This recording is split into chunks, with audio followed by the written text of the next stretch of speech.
Bien. Hasta aquí, no sé si habrán preguntas. ¿Sí? ¿Ya? A ver, muy bien. ¿Le alcanzamos? Sí. ¿O le alcanzo? ¿Le alcanzo? Preguntas, sobre todo para que se escuche por el Facebook. Hay que ponerle a la hermana. ¿Quién ha preguntado? La teóloga Rosana. Ya. Teóloga y filósofa. No, sí, ¿no? Ya. Especialista en ciencias ocultas. Ya, pasan. Ya. No, ya.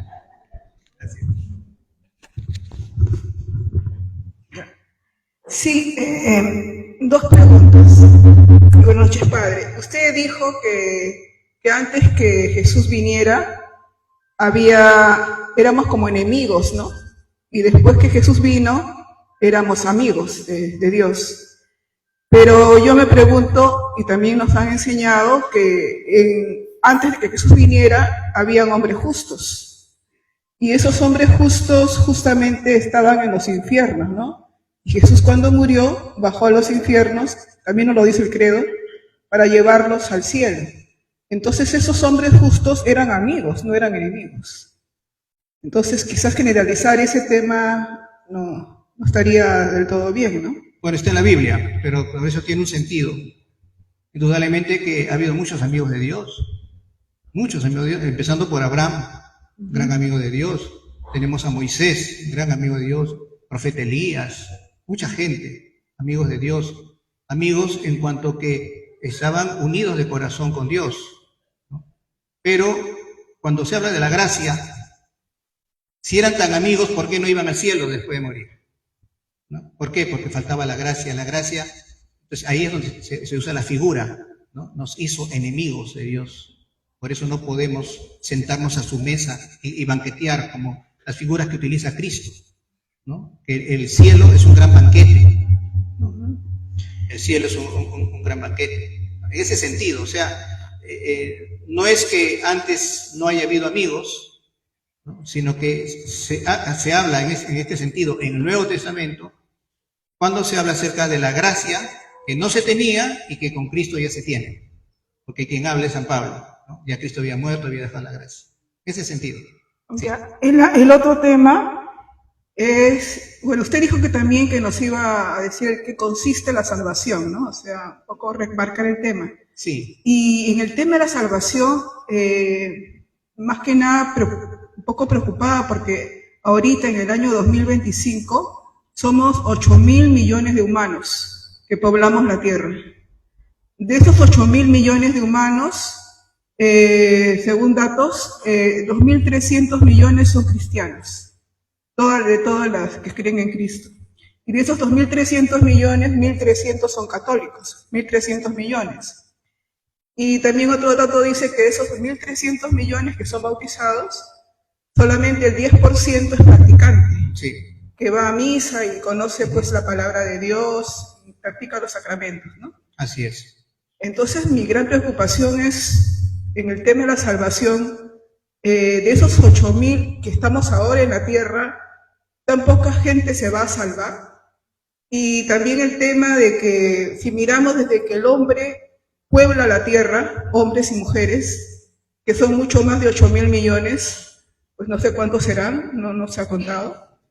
Pero la preocupación es esa, ¿no? O sea, vino el Hijo de Dios al mundo para salvarnos, pero, no sé, hay budistas, hay musulmanes, hay otras religiones que no conocen a Jesús.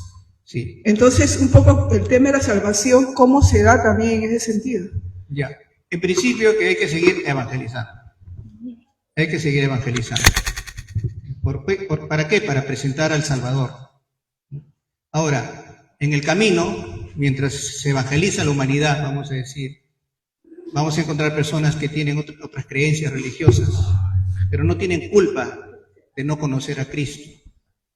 Entonces se entiende que estas personas, si viven su religión de una manera correcta, o sea, es decir, buscan agradar a Dios realmente, ¿no? Con su actuar que corresponde a las leyes divinas de su religión, esa persona puede salvarse. ¿Por qué? Porque está queriendo, justamente esa persona está queriendo agradar a Dios, queriendo, vamos a decirlo con nuestras palabras, glorificar a Dios, aunque esté equivocada. Quiere glorificar a Dios y cree que es santificada por Dios. Su ignorancia se llama ignorancia invencible. Usted sufre ignorancia invencible, pero no tiene culpa, no tiene culpa de las cosas equivocadas que hace, por lo tanto no se le puede sentenciar a una condenación, ¿no? Entonces, en ese sentido, hay que comprender que podrían salvarse, ¿no? Ellos no tienen la ignorancia invencible, no puede vencer esa ignorancia, ¿no? Bueno. Sí, a ver. Padre, a ver si puede ser un aporte. Primeramente la salvación, Jesús es el juez, ¿no? Y dice, yo soy el buen pastor, conozco a mis ovejas. Pero hay otras de otro redil, ¿no? Que él, como decir, las asume y va a tener que ver eso, por un lado. Y por otro lado, nosotros tenemos la salvación por Jesucristo, pero ¿qué sucede? Enemistamos nosotros con Dios por el pecado original y toda clase de pecado. Pero Dios nos ama y tiene un plan salvífico para todos nosotros. En realidad, Él nos ama y no puede odiarnos. Entonces, lo que nosotros hemos hecho es apartarnos. Nosotros hemos perdido la amistad con Él. Quien ha venido a restaurar, a dar su vida, su sangre preciosa es Jesús. Y por Él somos rescatados para la amistad propia con Dios. Pero Dios nunca nos ha dejado de amar. Es como cuando también le dicen, ¿no? Padre, ¿por qué me has abandonado? Él nunca nos lo abandonaba a Jesús, sino que era el plan de Dios, el plan salvífico que tenía que hacerse para la salvación de todo el género humano, ¿no? Esa es mi reflexión ahorita, ¿no? Claro. Cuando dijo, Padre, ¿no? ¿Por qué me has abandonado? ¿No? Dios mío, dice, ¿por qué me has abandonado? Está él recitando un salmo. Y ese salmo, más adelante, habla justamente de salvación, ¿no? Respecto a lo que veíamos, por ejemplo, en la pregunta que usted hizo también, que viven otra religión, estas personas, por ejemplo, pueden realizar cosas que están en contra de los mandamientos, inclusive, pero que ellos piensan que está bien. Entonces, es ahí donde se ve que habría pecado, pero hay una diferencia entre lo que es el pecado material y el pecado formal. El pecado material es que realmente hay pecado, pero el pecado formal es que esa persona sabe que es pecado y así lo realiza. Esa persona no tiene perdón, vamos a decir, ¿no? Pero si comete el pecado material, porque materialmente es pecado, pero piensa que no lo es, o sea, ya no hay pecado formal, esa persona no se le puede juzgar y condenar. Se había unos misioneros comunianos, se lo contó un misionero comuniano, allá en el África, pues iban, evangelizaban, y uno de ellos no regresó un día. ¿Pero qué ha pasado? ¿Por qué no ha regresado? Bueno, esperemos que alguna familia lo haya acogido y ya mañana vendrá. Total, no venía, fueron a verlo y lo encontraron muerto con la cabeza destapada porque los nativos le habían abierto la cabeza para ofrecérselo a Dios.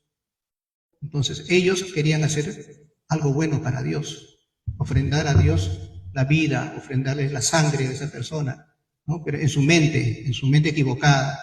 Era un pecado, claro, han matado, es un pecado material, pero no formal, porque ellos no lo veían como pecado, ¿no?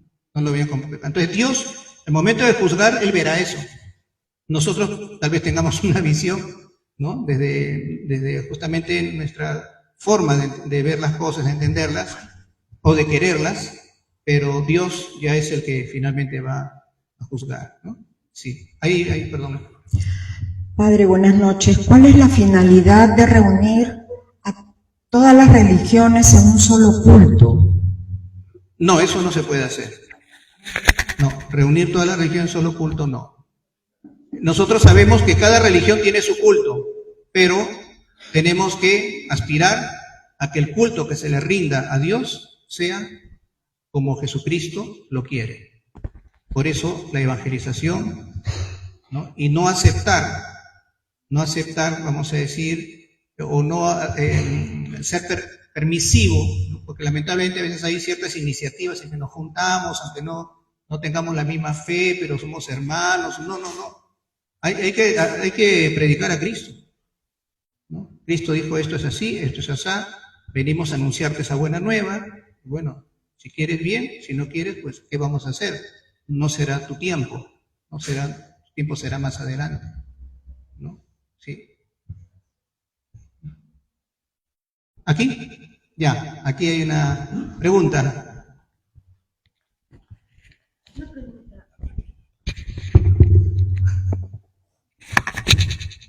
Dos preguntas. A Ya. ver. Usted dijo que el alma tenía el sentido de reconocer a Dios como Padre de nosotros, ¿verdad? Y eso nos ayudaba a nosotros a poder darnos cuenta y tratar de no pecar. Pero sucede que el ser humano, pues lamentablemente pecamos, ¿verdad? Y ese alma que usted nos hablaba también nos puede ayudar a nosotros a avergonzarnos del pecado y poder regresar al Padre, así como estaba acordándome justamente cuando usted habló de Luis Giussani, del sentido religioso, el libro, que hablaba acerca del hombre de la caverna, de la caverna, ¿verdad? Donde que habían cinco cosas, justamente que me acordaba de los 5 sentidos que usted hablaba, que era el salir, el llamado, el regreso, la lucha que uno tiene como ser humano, pero al último regresa al Padre. Entonces, no sé si eso tiene algo que ver con lo que usted explicaba del alma y aparte hacía usted la explicación de los sentidos también de los seres humanos. Ya, tendríamos que distinguir, para entenderlo de manera, vamos a decir, amplia o completa, el hombre creyente del hombre no creyente. Tanto en el hombre creyente como en el hombre no creyente existe el sentimiento de culpa. ¿Por qué? Porque todo ser humano tiene conciencia de que hay que obrar el bien y evitar el mal. Y tiene referentes para saber qué cosa es lo bueno y qué cosa es lo malo. Para nosotros son los 10 mandamientos. Para un ateo probablemente no sean los 10 mandamientos, sino tenga otros. Van a ser los 10 mandamientos con otros nombres, ¿no? Porque 10 mandamientos son universales, ¿no? Claro, ya es la ley natural. Entonces, en ese caso, sí, todo ser humano tiene conciencia de que existe el bien, existe el mal y que uno debe obrar el bien. Y cuando no lo hace, su conciencia le acusa. Tiene sentimiento de culpa. Esto se opera en el alma de la persona, sea del creyente o del ateo, pero siempre va a tener ese aviso de parte de la conciencia, ¿no? En moral se habla, por ejemplo, de estos elementos, ¿no? El acto humano, quiere decir que es el acto que realiza la persona con advertencia y consentimiento, es decir, dándose cuenta de si el acto es bueno o malo y consentimiento, querer realizar el acto sabiendo que es bueno o sabiendo que es malo. Ese es el acto humano. Ese acto humano en el que la persona va a realizar algo que puede ser bueno o malo, dice bueno o malo, pero ¿respecto a qué? A una ley, ¿no? En el caso nuestro es la ley divina. En el caso de un ateo es la ley de los hombres, ¿no? La ley de los hombres, que no podemos hacernos daño, etcétera, etcétera. Bien, entonces tenemos acto humano, tenemos ley divina, que es el referente, y tenemos la conciencia. La conciencia es la que distingue el bien del mal, ¿no? Pero en base al referente que es la ley moral, la ley moral. Es acto humano, una ley moral y una conciencia que es la que distingue. Entonces, sea, repito, creyente o no creyente, siempre habrá este sentido de lo que es bueno y justo y habrá también sentimiento de culpa en su alma, ¿no? Si hace lo indebido. Muy bien.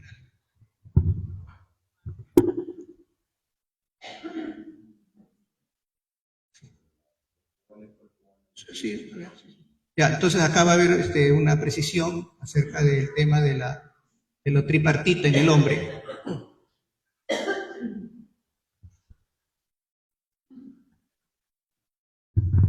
Como muy bien ha señalado el padre Quique, en la antropología cristiana puede haber una visión dual, cuerpo y alma, o la visión trial, cuerpo, alma y espíritu, pero el catecismo señala con claridad que en realidad no son tres elementos, son solo dos, cuerpo y alma.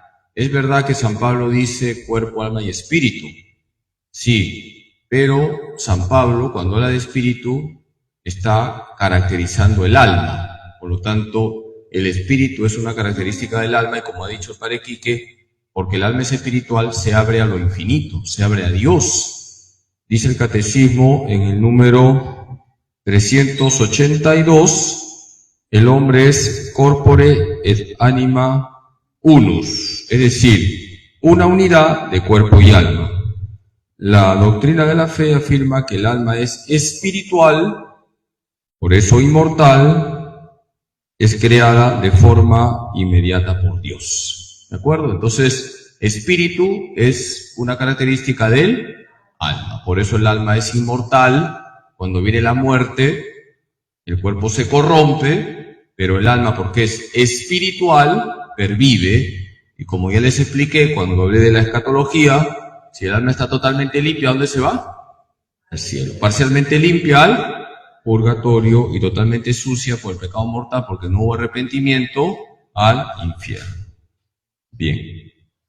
Todo lo que el padre Quique ha explicado magistralmente, de alguna manera hay un eco, quisiera mencionar los números para que también vayan al catecismo. El padre Quique ha extendido el tema y lo ha hecho brillantemente, pero el catecismo en los números primeros, del 27 al 49, toca todo lo que el padre Quique en 2 clases ha explicado. El hombre es capaz de Dios. Ya 2 veces que lo ha dicho el padre Quique, en la clase de ayer y la de hoy, el hombre es capaz de Dios. Desde los números 27 al número 49. Voy a leer, por ejemplo, el número 44. El hombre es por naturaleza y por vocación un ser religioso, viviendo de Dios y yendo hacia Dios. El hombre no vive una vida plenamente humana si no vive libremente su vínculo con Dios. Qué bonito, ¿no? Lo que dice el catecismo en el número 44. Ya, entonces ya tienen los números del catecismo, que es una síntesis de lo que todos hemos escuchado en estas 2 clases. Bien, ¿alguna otra pregunta?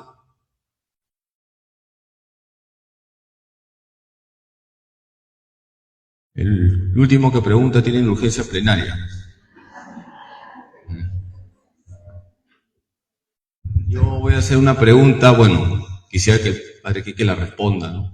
Ayer habló el padre Quique del deísmo, agnosticismo y ateísmo. Entonces, padre Quique, explíquenos por qué un católico no debe ser masón, porque la masonería se inserta en una de las corrientes que tú muy bien has mencionado ayer, ¿no? Nosotros somos, pregunto, ¿teístas o deístas? ¿Ah? Teístas. Entonces, explique el error de los masones, ¿no? Sí, aunque hay 2 ramas de la masonería, una de ellas cree en la existencia de Dios, pero desde esa postura deísta que vimos. O sea, cree en el gran arquitecto del universo. Es el Dios creador, el gran arquitecto del universo. Pero no cree que haya una relación entre ese gran arquitecto y el hombre. Por lo tanto, no cree en revelación, ni cree tampoco en religión. Es por eso que ellos, por ejemplo, cuando invitan a la masonería a determinados varones, Le dicen que no se preocupe de su religión porque da lo mismo, ¿no? Da lo mismo, porque ellos no creen en ello, ¿no?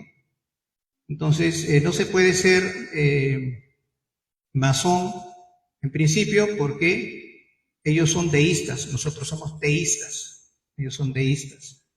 Ahora, ¿qué es lo que pasa?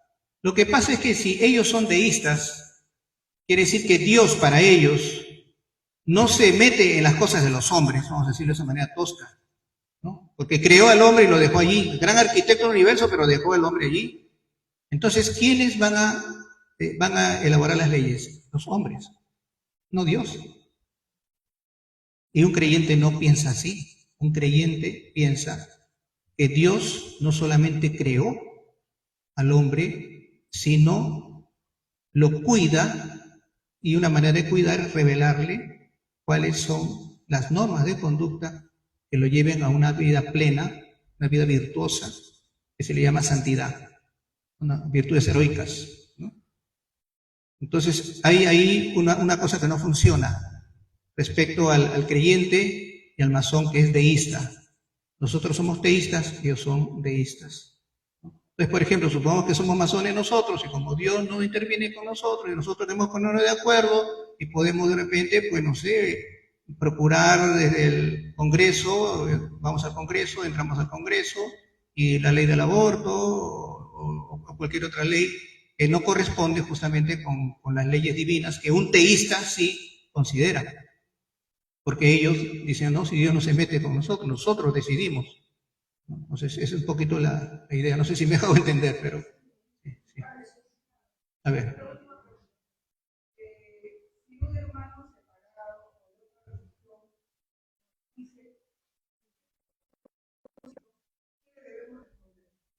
Ya.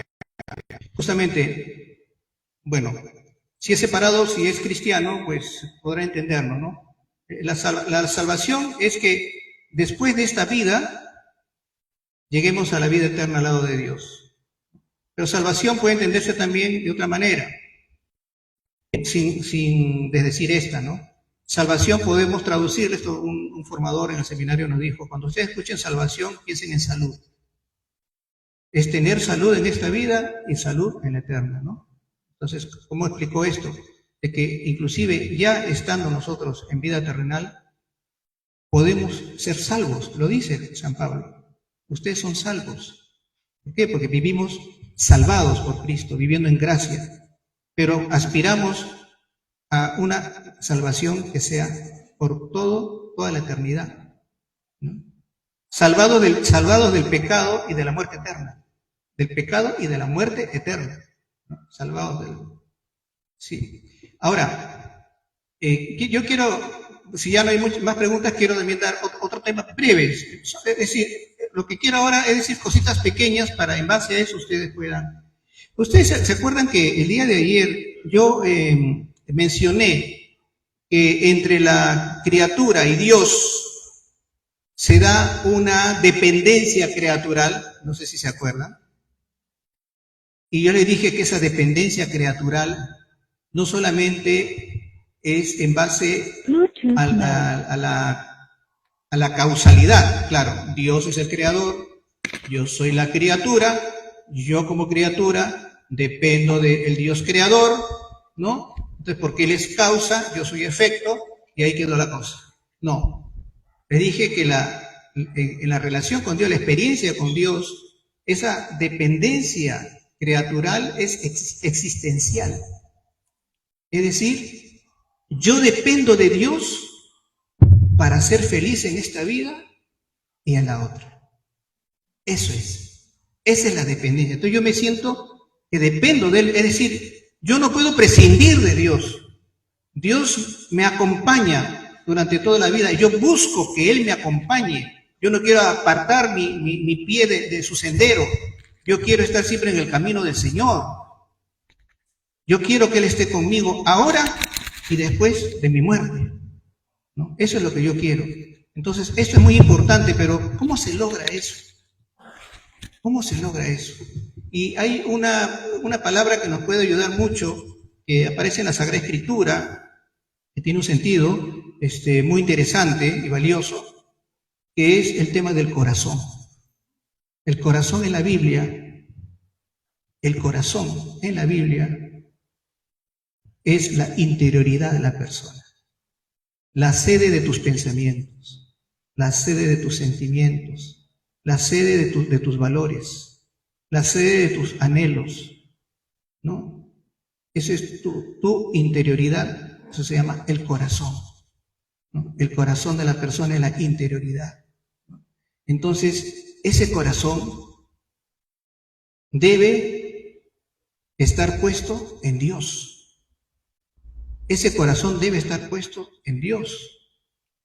Es decir, mis pensamientos en Dios, mis sentimientos en Dios, ¿no? Mis deseos en Dios, todo lo que yo valoro en Dios, todo en Dios. Entonces, quien vive con su corazón puesto en Dios, ese vive salvado y ese se salvará después de la muerte.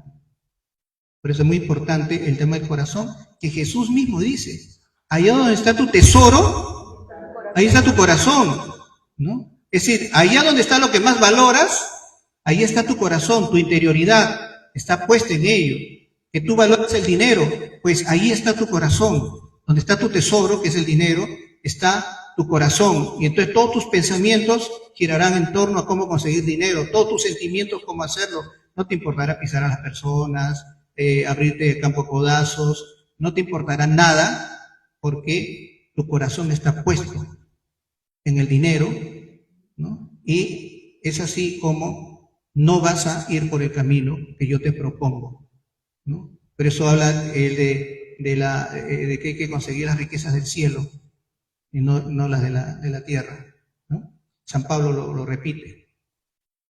Entonces es muy importante el tema del corazón. Inclusive hay una figura muy hermosa, que es la de María, que dice que María guardaba todas estas cosas en su corazón, en su interior. No la dejaba pasar así nomás. No. Las guardaba en el corazón porque ella caminaba con Dios siempre. Y toda experiencia, en toda experiencia veía la mano de Dios y la meditaba, la interiorizaba, la vivía. Hasta el último, hasta acompañar a su hijo en la cruz, ¿no? Entonces es muy importante, por eso, hermanos, miren, la religión más que un conjunto de prácticas, a veces creemos que es eso nada más, y eso es un pensamiento equivocado, que el mismo Señor lo criticó en los fariseos, ¿no? Que no solamente está en que des limosna, ¿no? En que hagas ayuno, ¿no? En que hagas oraciones. No solamente está en eso, está en que tu corazón tiene que estar puesto en Dios.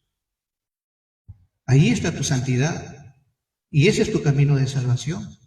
Pero si yo voy a la iglesia simplemente porque, bueno, quiero hacer ciertas prácticas, que hay que hacerlas, prácticas devocionales, ¿no? Y me contento con ello y creo que así ya soy santo, soy santa, estoy equivocado. Porque estoy poniendo la santidad de mi vida en acciones externas que no reflejan mi amor por Dios, sino creo que las acciones son suficientes para darme santidad y salvación. Y estoy equivocado. Una señora fue al Santísimo y entonces se arrodilló, empezó a rezar. Y otra señora que estaba por ahí la miró. Y entonces ya saliendo, le dice, ¿usted es nueva por acá, no? Sí. Bueno, sí, en realidad yo vengo una vez a la semana, vengo a rezar. Ah, yo mejor, porque yo vengo todos los días, ¿no? Yo mejor, ¿no? Porque vengo, entonces, ¿dónde está su santidad? Cree que su santidad está en la práctica externa, pero no en el corazón que ama a Dios y ama al prójimo, ¿no? Entonces, este es otro tema que sería bueno que ustedes también lo recojan, lo tengan, lo mediten. Muy importancia es el tema del corazón dentro de la religión. Bien, no sé. Había una pregunta ahí al fondo. Buenas noches. Sobre los protestantes, ellos muchas veces dicen que solo la fe salva, no las obras. y nos citan a San Pablo diciendo, ¿no?, que ningún hombre es digno de entrar a la casa del Padre, solamente por la gracia se salva uno. Pero nosotros creemos que, si bien la gracia salva, también las obras implican, ¿no? Creo que fue San Agustín que decía, ora es la hora, ora ya sobra. ¿Cómo le explicamos a ellos que no solamente por la fe uno se salva, ¿no? Porque ellos dicen, yo puedo ser malo toda la vida, yo hasta que esté bautizado y que muera diciendo yo creo en Dios y yo voy al cielo. ¿Cómo se explica eso, Montesana, por favor? Es fe más obras, las dos cosas. Las obras por sí mismas sin fe no valen de nada, pero una fe sin obras tampoco. Cuando Jesús dice en Mateo 25, narra el juicio final, ¿a quiénes salva? A los que dieron de comer, dieron de beber, ¿no?, dieron vestido, a los que hicieron obras, ¿no? Pero hicieron obras, ¿por qué? Porque tuvieron fe. Entonces quiere decir que las dos cosas. Y en el Nuevo Testamento hay un versículo que dice que Dios había considerado ya las obras que íbamos a realizar en Cristo. Entonces las obras son importantes si se realizan en Cristo, y cuando uno es bautizado se inserta a Cristo. Y nuestras obras son hechas en Cristo. Estamos en gracia de Dios, es en Cristo. En realidad Cristo es el que está salvándonos a través de una obra hecha en Él, ¿no? Una obra hecha en Él. Entonces las obras son importantes porque van precedidas y acompañadas por la fe, ¿no? ¿Sí? Aquí hay una...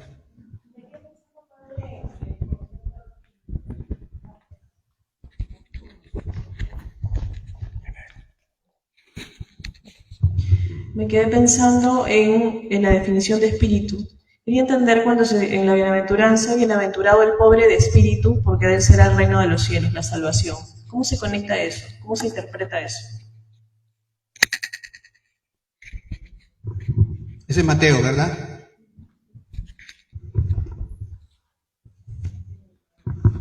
La pobreza consiste en la necesidad que uno tiene del otro para vivir, para sostenerse. Ante Dios debemos ser pobres y saber extenderle la mano para poder vivir de lo que nos pueda dar. Y esta es una acción espiritual. Es la pobreza de espíritu, indudablemente brota de una virtud que se llama la humildad. Quien es humilde es pobre de espíritu porque no es autosuficiente en su vida, sino se da cuenta que necesita de Dios, ¿no? Y es por eso que se dice, bienaventurados, felices, dichosos, los pobres de espíritu, los que saben que no son autosuficientes, los que saben que necesitan de Dios, porque de ellos es el reino de los cielos, ¿no? Sería. ¿Algo más quieres agregar?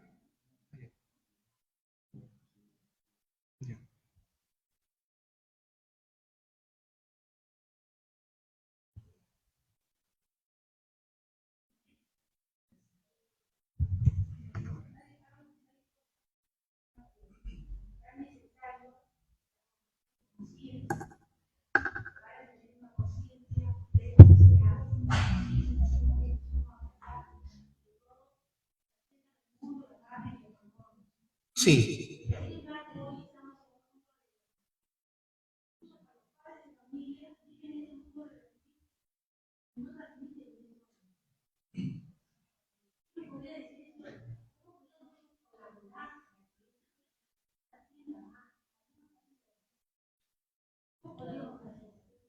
Es que estamos viviendo una crisis cultural.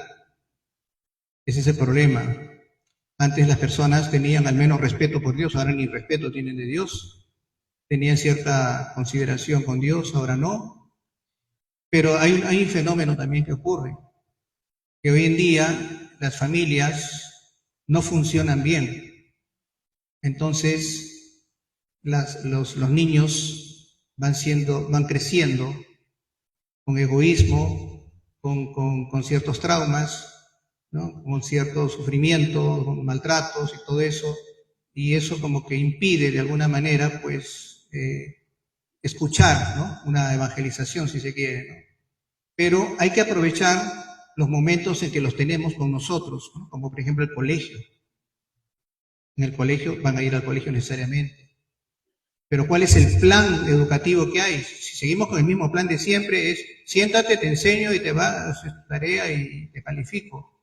Pero, por ejemplo, sería bueno ya incluir, vamos a decir, el encontrarse los niños entre ellos, el conversar, ya como el primer día de clase, un ejemplo, ¿no? ¿Cómo te llamas? ¿Qué te gusta hacer? ¿Tienes algún hobby? Bueno, yo toco guitarra. Ah, muy bien, un aplauso, toca guitarra. ¿Y tú? No, yo no toco música, pero ¿qué? Algo, juego fútbol, me gusta. Ah, un aplauso, juega al fútbol. Entonces se va valorando y se va formando un clima de amor amical, pero es amor, es respeto, es reconocimiento.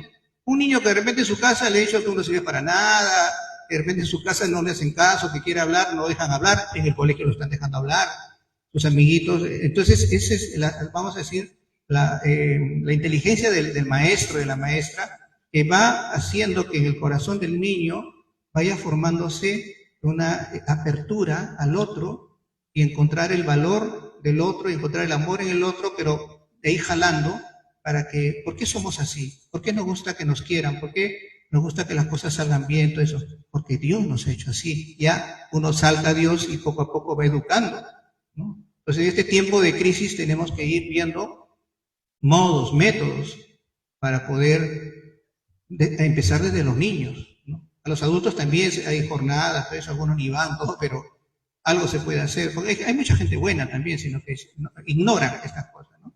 Sí. Nada. Bueno, quiero dar las gracias al Padre Quique por habernos ilustrado durante 2 días con estos temas tan importantes sobre lo que significa la naturaleza religiosa del ser humano, en definitiva, una verdad fundamental sobre la persona humana, porque somos seres religiosos. Y aprovecho para decirles, lo que también ayer les comuniqué, que el Padre Quique es autor de varios libros, y el último libro, un bestseller, es Cuentos Macabros, que están ahí al fondo, para los que tienen insomnio, si alguien desea comprarlo. También el Padre Quique hace algunas semanas atrás, creo que fueron 2 meses atrás, aquí estuvo dando un taller de redacción de cuentos. Vamos a volver a tener ese taller, que estuvo bastante pegada. Y bueno, ya lo comprometo para que nos dé ese taller de cómo redactar cuentos, cómo hacer redacción de obras, porque él es autor de varios libros. Vamos a darle un fuerte aplauso al Padre Quique, quien tanta generosidad ha estado con nosotros.